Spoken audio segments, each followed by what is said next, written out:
19 बच्चे मर गए, इनको शर्म तक नहीं आया। और इसके बाद क्या किया? कुछ नहीं आज तक हुआ। 25 पूरा साल पूरा हो गया। आज मैंने अखबार में देखा है कि रिजल्ट निकाला। झारखंड में 10 लाख युवकों की बात छोड़ दीजिए, कल कितना बांटा, जिसकी बड़ा अखबारों में बहुत लंबी चौड़ी भाषण दिया, तो हम आज अखबार में देख रहे थे कितना 8,900। और आप लोगों ने देखा होगा कि हमारे प्रवक्ता ने उसको ट्वीट भी किया है। उनको बुलवाया कि इसी मैया योजना के पैसा से हमने तैयारी किया, जबकि जितना भी एग्जाम हुआ है वो सब पहले हुआ है। ट्राइबल समाज है, उनकी जो धार्मिक श्रद्धा की जितने सारे स्थल है, वो आज अतिक्रमण ही नहीं हो रहा है बल्कि लूटा जा रहा है। वो सब पूर्व डीजीपी जो अनुराग गुप्ता अवैध तरीके से नियुक्ति हुई और उनसे क्या क्या काम करवाया गया, ये सब वसूली है, तस्करी, अवैध उत्खनन, रंगदारी, भाया दोहन। सहजता से क्यों नहीं स्वीकार करते हो? गड़बड़ी हुआ है तो आप उसको जांच कराइए सीबीआई से। एसआईआर को लेकर के सदन के वेल पर मंत्री तक पहुंच गए। भाई आखिर डर किस बात की है? वे मदद करने चाहिए लोगों को। तो पुलिस का काम होता है लोगों को सुरक्षा प्रदान करना, लेकिन यहां तो पुलिस से मिलजुल करके सब कुछ लुटा रही है, लुटवा रही है। पिछले 5 साल भी ऐसे ही ठगते रहा, इस साल भी पूरा 1 साल हो गया, कुछ किया नहीं। पटना ब्लॉक में जहां राज्य के मुख्यमंत्री का आवास है, उसकी मेरे पास जांच रिपोर्ट है, जिन्होंने करोड़ों रुपया की घोटाला हुआ। संपूर्ण झारखंड को ही एक प्रकार से इन्होंने ठगा। इसलिए इसका हेडिंग जैसा है, बर्बादी के 6 साल हेमंत सरकार, और आबुआ सरकार नहीं बल्कि ठगुआ सरकार, ठगों की सरकार है। चंगाई सभा के नाम पर धर्मांतरण का भी खेल बड़ी जोरों से चलता है। यानी आप 21वीं सदी में भी अंधविश्वास को प्रचार करने के लिए सरकार कैसे प्रोटेक्शन देती है। बहुत बहुत धन्यवाद, आप सबका स्वागत है। आप सबने अभी देखा कि आरोप पत्र है, इसमें ऊपर में हेडिंग लिखा हुआ है बर्बादी के 6 साल हेमंत सरकार। तो विकास के पैमाने पर ये 6 कदम आगे तो बढ़ा नहीं बल्कि पीछे घसक गया है। इसलिए इसका हेडिंग ही दिया गया है कि भाई बर्बादी के 6 साल हेमंत सरकार।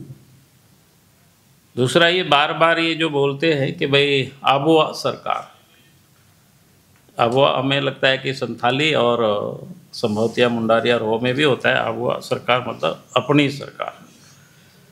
लेकिन वास्तव में आबुआ ये सरकार नहीं, अपनी सरकार नहीं है, बल्कि ठगों की सरकार है। हमने बार बार कहा ही है कि भैया लुटेरों की सरकार में, ठगने वालों की सरकार है। और किस प्रकार से झारखंड में ये जो अभी इंडिया अलायंस गठबंधन की सरकार जो चल रही है पिछले 6 वर्षों से, मैं 5 वर्ष की ही बात नहीं कर रहा, मैं 1 साल की ही बात नहीं कर रहा हूँ, मैं कह रहा हूँ कि पिछले 6 वर्षों से, तो इन्होंने जितनी भी प्रकार के इन्होंने वादा किए थे, पूर्व के वादा को भी आप सब लोग याद करेंगे तो आप सबके सामने आ जाएगा बिल्कुल। चाहे नौजवानों को, चाहे बुजुर्गों को, चाहे किसानों को, यानी संपूर्ण झारखंड को ही एक प्रकार से इन्होंने ठगा है। इसलिए इसका हेडिंग जैसा है, बर्बादी के 6 साल हेमंत सरकार, और आबुआ सरकार नहीं बल्कि ठगुआ सरकार, ठगों की सरकार है। और इन्होंने हर हमेशा जिसको कह सकते हैं धोखा ही धोखा दिया है। इसलिए इसका हेडिंग ही आप सब देखेंगे कि भाई साफ है, धोखा ही धोखा है। यानी इस सरकार ने झारखंड की जनता को धोखा ही धोखा दिया है। तो ये बिल्कुल हेडिंग जिसको कहते हैं, जितना मेहनत करके लोगों ने इसे सबको तैयार किया, जो बिल्कुल सटीक बैठता है इस सरकार के ऊपर, हेमंत सोरेन के ऊपर, या इंडिया अलायंस की जो गठबंधन की जो सरकार चल रही है उनके ऊपर ये बिल्कुल सटीक बैठता है, धोखा ही धोखा। और यहाँ आप देखते होंगे रक्षक ही भक्षक है, इसको लेकर के कई बार मैंने प्रेस कॉन्फ्रेंस किया है, पिछले दिनों भी मैंने बातें की था। किस प्रकार से जो पुलिस का काम होता है लोगों को सुरक्षा प्रदान करना, लेकिन यहाँ तो पुलिस ही मिलजुल करके सब कुछ लुटा रही है, लुटवा रही है, चाहे बालू हो, पत्थर हो, कोयला हो। मतलब अजीब वो स्थिति है कि भाई जब रक्षक ही भक्षक बन जाए तो फिर झारखंड का क्या हालत होगा, ये आप सब इसको समझ सकते हो। इसलिए इसका आप देखते होंगे या फोटो देख रहे हैं कि पुलिस मक्का टोपी ओपी पहने मोबाइल से बात हो रही है, रक्षक नहीं है भक्षक हो गए लोग। तो ये एक कर में है। और उसके साथ साथ जैसे मैंने कहा कि धोखा ही धोखा, तो ये सरकार ने जब एनडीए अलायंस की गठबंधन की जब सरकार चुनाव के मैदान में थे तो उस समय आप सब लोगों ने भी छापा होगा बड़ा प्रमुखता से, क्योंकि लोगों ने प्रेस रिलीज किया था। उन्होंने कहा कि 1 वोट और 7 गारंटी दिया, आप सबको याद होगा उसको। तो उस गारंटी का इसमें बिल्कुल विस्तार से लिखा हुआ है, तो मैं शायद उतना विस्तार से चर्चा नहीं करता हूँ, लेकिन संक्षिप्त में ही आप सब लोगों के समक्ष विषय को, जैसे उन्होंने पहला गारंटी क्या दिया था, भी खतियानी आधारित स्थानीय नियोजन नीति बनाई जाएगी।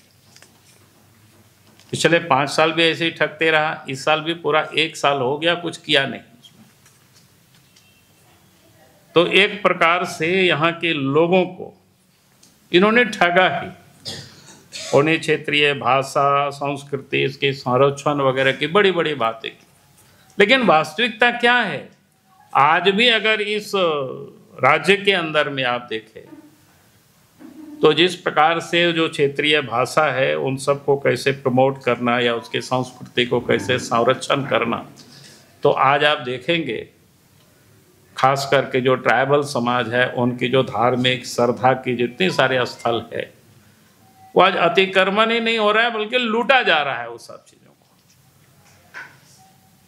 अब धड़ल्ले से आप सब लोग देख रहे होंगे कि भाई चंगाई सभा के नाम पर धर्मांतरण का भी खेल बड़ी जोरों से चलता है। यानी आप 21वीं सदी में भी अंधविश्वास को प्रचार करने के लिए सरकार कैसे प्रोटेक्शन देती है, तो कहीं अगर देखने को मिलता है तो झारखंड में हेमंत सरकार के नेतृत्व, भाई जिससे लोग आज तौबा कर रहे हैं कि अंधविश्वास से डायन भूत ओझा गुनी, अब एक प्रकार से उसको प्रतिबंधित है, लेकिन दूसरी तरफ आप देख रहे हैं कि कैसे स्वास्थ्य के नाम पर ये चंगाई सभा करना, तो उसको प्रमोट करना, उसके संरक्षित करना, भाई इस प्रकार की सभा को तो बंद करना चाहिए।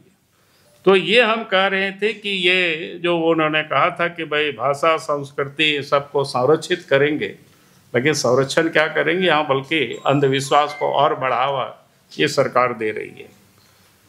फिर गारंटी मैया योजना की, जिसकी बड़ी ढोल पीटते हैं, लेकिन आज भी अगर ग्रामीण क्षेत्रों में जाते हैं तो लाखों महिलाएं हैं जिनको मैया सम्मान योजना का राशि नहीं मिल रहा है। यानी उनका क्या कहते हैं, उसको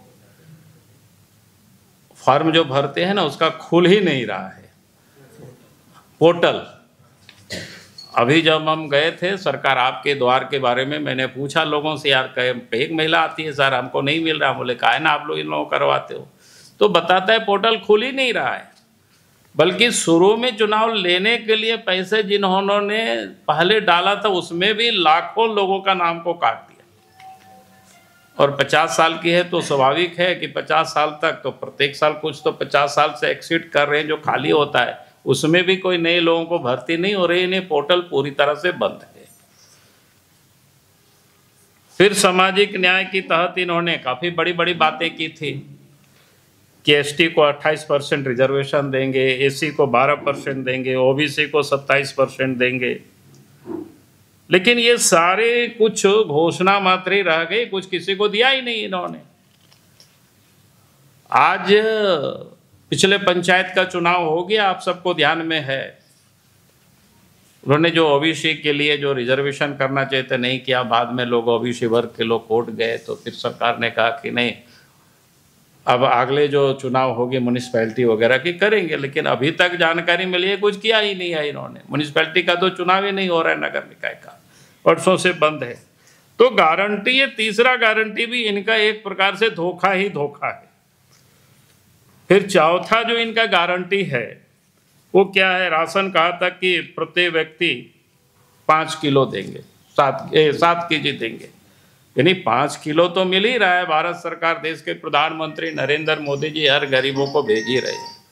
तो इन्होंने बड़ा जोर शोर से कहा कि 2 केजी और जोड़ करके हम 7 केजी अनाज देंगे, लेकिन हमने सब जगहों पर पता किया कि अनाज दिया ही नहीं 7 केजी कहीं किसी को, बल्कि ये ठीक प्रकार से वो 5 किलो अनाज भी नहीं पहुंचा पाते हैं। कई जगहों से ये शिकायत आई है, आपका संथाल परगना ही खास करके उन्हीं का, जहां हेमंत सोरेन का विधानसभा क्षेत्र है। पता करिएगा पटना में किस प्रकार से जो पीटीजी माने ग्रुप्स है, प्रिमिटिव ट्राइब्स जो ग्रुप है, उनको जब रघुवर दास मुख्यमंत्री थे उन्होंने डकिया योजना चालू किया था कि उनको जो कि पहाड़ सुदूर में रहते हैं वहाँ से ले आना ले जाना, तो उन्होंने कहा था कि नहीं वहाँ तक हम पहुँचाएंगे, और पहुँचा रहे थे। लेकिन इन्होंने पहुँचाना तो छोड़ दीजिए, वो कहीं और पहुँच गया अनाज 2-4 महीना का ऐसे ही। और कहाँ का, मैं कह रहा हूँ पटना ब्लॉक में, जहाँ राज्य के मुख्यमंत्री का आवास है, उसकी मेरे पास जांच रिपोर्ट है, जिन्होंने करोड़ों रुपया की घोटाला हुआ, बाद में जो अनाज रहता है इधर उधर रखा हुआ जिला में आपदा का, उस अनाज को उन लोगों को भरपाई किया। जिन लोगों ने आंदोलन किया उन लोगों के ऊपर तरह तरह के केस में लोगों को फंसाया। हमने पिछले बार विधानसभा में भी सत्र में उठाया था विषय को, लिट्टी पाड़ा का, वहां भी प्रिमिटिव ट्राइब, अनाज नहीं मिला है लोगों को। बाद में भी हमने पता किया कि अनाज नहीं मिला, तो ये अपनी ये गारंटी दे रहा था कि 7 किलो अनाज देंगे। 7 किलो अनाज की बात तो छोड़ दी, उन लोगों को अनाज ही नहीं दिया। फिर आप सबको ध्यान में है कि उन्होंने क्या कहा था कि भाई गैस सिलेंडर कितना में देंगे, 450 रुपया में। 1 साल हो गया, एक भी किसी लोगों को नहीं मिला। आप लोगों को मिला है तो बताइए, कहीं अगर मिला हो तो हमको, शायद हमको जानकारी नहीं होगा तो शायद आप लोग हमको दुरुस्त कर दीजिए अच्छी तरह से कि भाई नहीं हम लोगों को तो मिल रहा है। आप लोग बता दीजिए मिला है क्या? नहीं मिला है ना, बताइए। तो ये सरकार 1 साल हो गया, इन्होंने ये आप सबको ध्यान में है। फिर 450 रुपया हमने कहा कि गैस सिलेंडर उपलब्ध। गारंटी 5वां में क्या गारंटी था, 10 लाख युवक युवतियों को रोजगार देंगे और 15 लाख तक पारिवारिक स्वास्थ्य बीमा दिया जाएगा। इसका क्या हालत है आप सब लोग देख रहे होंगे। भाई झारखंड में 10 लाख युवकों की बात छोड़ दीजिए, कल कितना बांटा, जिसकी बड़ा अखबारों में बहुत लंबी चौड़ी भाषण दिया, तो हम आज अखबार में देख रहे थे कितना 8,900 और 8,792, ठीक है आप बोले। हमने थोड़ा पता करवाया कि भैया कितना साल में लोग कितना रिटायर करते हैं, तो आपको आश्चर्य होगा 5 से 6 हज़ार। वो लोगों ने कहा कि सर अभी तो एग्जैक्ट नहीं बता सकेंगे, ऑफिस पर हम लोग है नहीं, लेकिन 5 से 6 हज़ार लोग कर्मचारी साल में रिटायर कर जाते हैं। तो पिछले 5 साल 6 साल में कितनी बहाली हुई आप सब लोग गणना कर लीजिए, यानी जितने उन्होंने बहाल नहीं किया उसे कई गुना लोग रिटायर कर चुके हैं। आज स्थिति क्या है कि आधे से भी जितना मेन पावर है पूरे झारखंड में, यानी इनका क्या बोलते हैं सैंक्शन जो पोस्ट है, उसका आधे से भी कम है यहाँ, माने क्या बोलते हैं पदस्थापित कम है या बहालियां कम हुई है। और पहले ही इन्होंने कितना 2 लाख करीब तो इन्होंने क्या कहते हैं वैकेंसी को ही समाप्त कर दिया, तब भी ये हालत है। अच्छा अस्पताल में चले जाइए, डॉक्टर नहीं है, आप रिम्स चले जाइए, कोई भी कहीं भी चले जाइए, जितना मेडिकल कॉलेज वहाँ चले जाइए, सदर अस्पताल चले जाइए, जिला की सदर अस्पतालों में तो ऑपरेशन वगैरह भी कुछ नहीं होता है। तो कहने का अर्थ है कि युवक युवतियों को देने की बात की, अगर उसका एक एक चीज आप याद रखेंगे, कई एक आप सबको याद होगा 2019 में एक्साइज पुलिस का वैकेंसी निकला। 2024 में जब चुनाव के पूर्व चुनाव आने वाला था, संभवतः अगस्त या जुलाई का महीना रहा होगा, बच्चों को खूब दौड़ा दिया गर्मी में, 19 बच्चे मर गए, इनको शर्म तक नहीं आया। और इसके बाद क्या किया, कुछ नहीं आज तक हुआ, 25 पूरा साल पूरा हो गया। आज मैंने अखबार में देखा है कि रिजल्ट निकाला है। भाई किसको आप बना रहे हो? बहाली क्या करेंगे? जितना भी एग्जाम हुआ सब उसमें गड़बड़ हुआ। कल हमने देखा कि मंच से वो धमकी दे रहे हैं बच्चों को कि भाई जो इस प्रकार की क्या कहते हैं गड़बड़ियों को उजागर करेंगे उनको जेल जाना होगा। भाई आप सहजता से क्यों नहीं स्वीकार करते हो? गड़बड़ी हुआ है, गड़बड़ी हुआ है तो आप उसको जांच कराइए सीबीआई से, लेकिन आप जांच नहीं कराएंगे। जो लोग ये कर रहे हैं, आप कानून के पचड़े में आप सबको फंसा के बेचारा केस कैसे लड़ पाएंगे? गरीब बच्चे वो केस लड़ेंगे कि वो अपना तैयारी करेंगे? तो आज ये जो गारंटी है रोजगार से संबंधित, तो एक प्रकार से मैं कह सकता हूं कि किस प्रकार से उन्होंने रोजगार के संदर्भ में यहाँ के बच्चों को धोखा दिया है, नौजवानों को। वैसे सारे विभाग में कई विभाग है, कई विभाग का वैकेंसी निकलता है, रद्द होता है, जब मन होता है तब रद्द करता है, कहीं एग्जाम में गड़बड़ करता है। फिर छठा गारंटी दिया था शिक्षा का। अब उसमें बड़ा यूनिक है भाई, आप प्रखंडों में डिग्री कॉलेज खोलेंगे, जिला मुख्यालय में इंजीनियरिंग कॉलेज खोलेंगे, मेडिकल कॉलेज खोलेंगे, यूनिवर्सिटी की स्थापना करेंगे, यानी रोजगार की अवसर उपलब्ध कराने के लिए और उद्योग के प्रोत्साहन के लिए उन्होंने कहा था कि जिला मुख्यालय में 500 एकड़ की औद्योगिक क्षेत्र हम तैयार करेंगे। अब हमें कुछ बताने की जरूरत नहीं, आप सब लोग घूमते हैं, आप सब पत्रकार हैं भाई, आप सब लोगों की भी थोड़ी जिम्मेवारी है, इन सारे दस्तावेज को देख करके थोड़ा सा चेक कर लीजिएगा कि वास्तव में काम कर रहा है कि नहीं कर रहा है। नहीं तो आप लोग बोलेंगे कि भाई वो लोग तो बोलेंगे, आज यहाँ बोल रहे हैं तो लोग छापेगा ये लोगों ने ऐसे ही बोला। इसलिए मैं कह रहा हूँ कि आप सब लोगों का भी दायित्व बनता है कि भाई 1 साल पूरा हुआ, 1 साल में इन्होंने 7 गारंटी दिया था, उसमें इन्होंने क्या किया है आप सब लोग थोड़ा सा निरीक्षण कर लीजिए।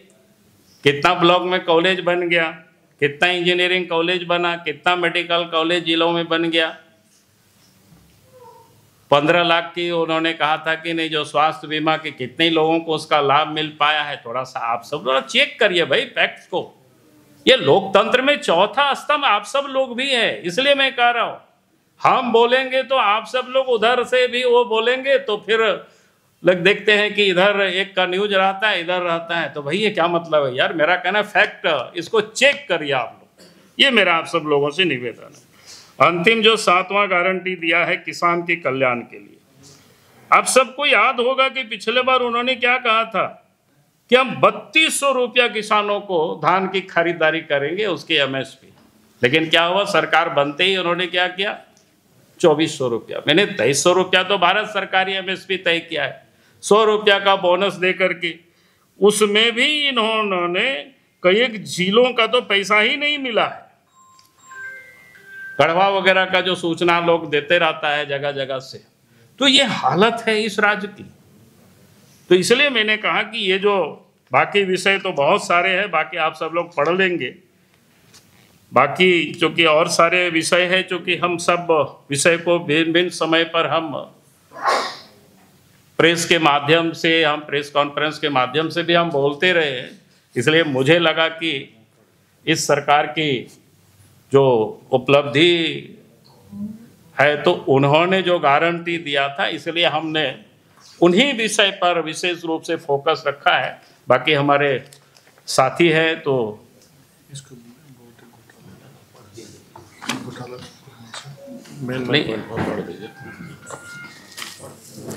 चलो, बाकी भी क्योंकि आप सब लोगों के इस सारे विषय को मैं प्रेस कॉन्फ्रेंस में करते रहा हूँ। एक वोट घोटाला अनेक, उसमें जैसे शराब घोटाला है, ये विषय मैंने पहले किया था।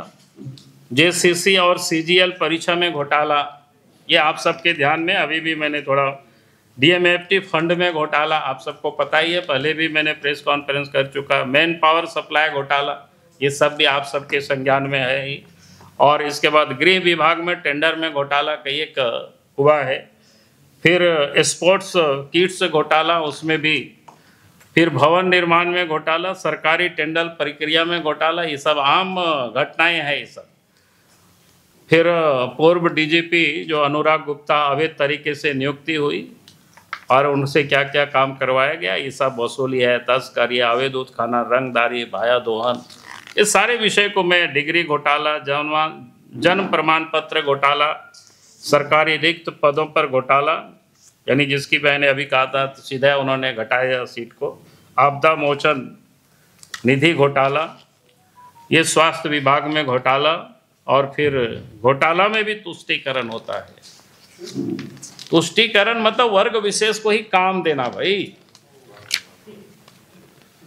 अब वो सरकार और आदिवासी बेहाल है। इन 5-6 वर्षों में अगर आप देखेंगे सबसे अधिक आदिवासी ज्योति है, उनके साथ दुष्कर्म की घटनाएं हुई, हत्याएं हुई। अगर दुमका से लेकर के चाईबासा तक जाएंगे तो आप देखेंगे कि पूरे झारखंड में सबसे अगर अधिक पीड़ित रहे और प्रताड़ित रहे तो हमारे ट्राइबल बच्चे और बच्चे, जिसके नाम पर वो रोज राजनीति करते। फिर आबोआ सरकार में घुसपैठियों के पोषक और संरक्षक ये बने हुए। मैंने आप सबके सामने कई बार कहा है कि इस प्रकार से डेमोग्राफी बदला है झारखंड में, वो बिल्कुल किसी से छुपा हुआ नहीं है। 51 और 2011 के बीच में, जैसे 51 में यहाँ पर 36% ट्राइबल पॉपुलेशन थे और हिंदू पॉपुलेशन 87.9% थी। वहीं पर जो मुस्लिम आबादी थी 8.9%, जो 2011 में एसटी की पॉपुलेशन 26 आ गया, मुस्लिम की पॉपुलेशन 14.5 आ गया, और सनातनी हिंदू की पॉपुलेशन 81.7 में पहुंच गई। ये आप साफ दिखता है कि भाई किस प्रकार से ऑर्गेनिक तरीके से तो इतना पॉपुलेशन नहीं हो सकता है। इसलिए हम लोग बार बार कहते हैं कि सारे जो पॉपुलेशन है बांग्लादेश से माइग्रेट किया, पहले असम, बंगाल, और धीरे धीरे मुर्शिदाबाद से आकर के झारखंड में फैल गए।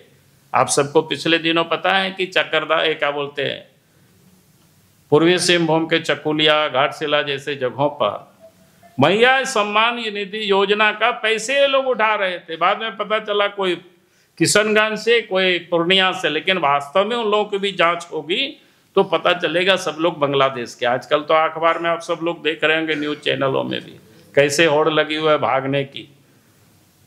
और यहाँ पर झारखंड सरकार है, पिछले दिनों आपने देखा कि विधानसभा जो चल रहा था तो सत्र को इन लोगों ने नहीं चलने दिया। पहली दफा एसआईआर को लेकर के सदन के बेल पर मंत्री तक पहुंच गए। भाई आखिर डर किस बात की है? वे मदद करनी चाहिए इन लोगों को। तो एक तरफ कहते हैं घुसपैठ नहीं हुआ है, घुसपैठ नहीं हुआ है तो फिर एसआईआर का क्यों विरोध कर रहे? भाई मदद करो ना। जो भी मतदाता इलीगल लोग नाम चढ़ा है वो सबका काम है, सब भारतवासियों का, हर देशवासियों का, हर नागरिक का दायित्व बनता है। भाई कोई भी इलीगल यहाँ माइग्रेट किया है तो उसको बाहर करना है, उनको यहाँ की नागरिकता नहीं देनी है। तो ये बिल्कुल ये सारे विषय है। तो इन सारे विषय को लेकर के आज आपके सामने हम सब लोग ये आरोप पत्र है, और हम समझते हैं कि आप सब लोग बेहतर ढंग से इसको पढ़ेंगे भी और इसको छापेंगे भी, दिखाएंगे भी। आप सब लोगों से हम यही उम्मीद करते हैं, और हमारी ओर से अपनी बात को मैं समाप्त करता हूँ। अच्छा, एक बच्ची से आप लोगों ने देखा होगा कि हमारे प्रवक्ता ने उसको ट्वीट भी किया है, उनको बुलवाया कि इसी मैया योजना के पैसा से हमने तैयारी किया, जबकि जितना भी एग्जाम हुआ है वो सब पहले हुआ है और उसका रिजल्ट हुआ है। मैया योजना कब शुरू किया है? चुनाव के समय शुरू किया है। तो कैसे कैसे लोगों को वहां ले आते हैं ये दर्शाता है।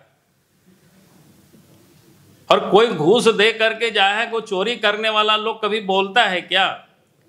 अरे हम भी ये नहीं कह रहे हैं सब लोगों से ही लिया होगा, ऐसा भी मेरा नहीं कहना है, लेकिन बिल्कुल ही नहीं लिया है ये कैसे आप मान सकते हो? जब उनके एक शागिर्द ईडी ने छापा मारा था कोई विनोद सिन्हा के यहाँ, विनोद सिन्हा ही थे ना कि विनोद सिंह थे, क्या थे?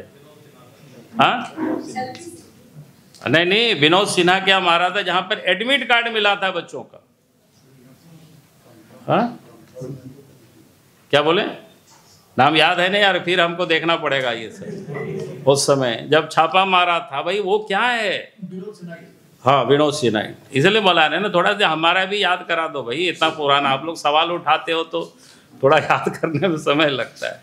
तो कल उन्होंने चोरी करने की तो कोशिश किया, लेकिन हमारे लोग भी देख रहे थे, लोग या आपके जैसे लोग भी देख रहे थे कि भाई ये बच्ची बोल रही है कि हम इस पैसे से तैयारी किए, पढ़ाई के मदद मिली।